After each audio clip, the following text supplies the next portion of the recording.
มาเบิ่งข้อที่3เนาะให้อันดับ an เนาะเท่ากับ2วงเล็บ n ลบ1 bn เนาะเท่ากับ a 2 n บวก1เนาะส่วน8ยกกำลัง2บวก25ค่าของ b 100เนาะเท่ากับข้อใดในการคิดไล่ข้อนี้เนาะโจทย์อยากได้ v 100เฮาก็ไปหามาเลยว่า b 100เท่ากับมันก็กลายเป็น2คูณให้กับ100แม่นบ่มองนี้เด้อก็เป็น2คูณให้กับ100แม่นบ่แล้วก็มาบวกให้1อีกรอบนึง2คูณ100บวก1มันก็กลายเป็น a ของ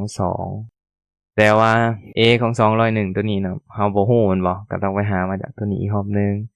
ซึ่งว่า a ของ201ตัวนี้เท่ากับก็เลยลบกันเนาะ201ลบ1ก็ออกอยู่200แม่นบ่ไปคูณให้กับ2อีกก็กลายเป็น400เอาเข้ามาแทนในนี้มันก็กลายเป็น400เนาะส่วนให้กับ8เนาะทั้งหมดยกกำลัง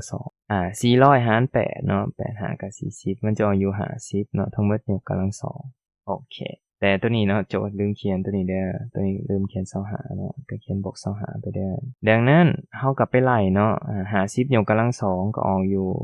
2,500เนาะบวกให้กับ25ก็ได้อยู่2,525เนาะก็ตอบข้อ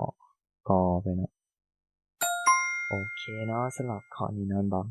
ดังนั้นเดี๋ยวเราไปเบิ่งข้อต่อไปเนาะ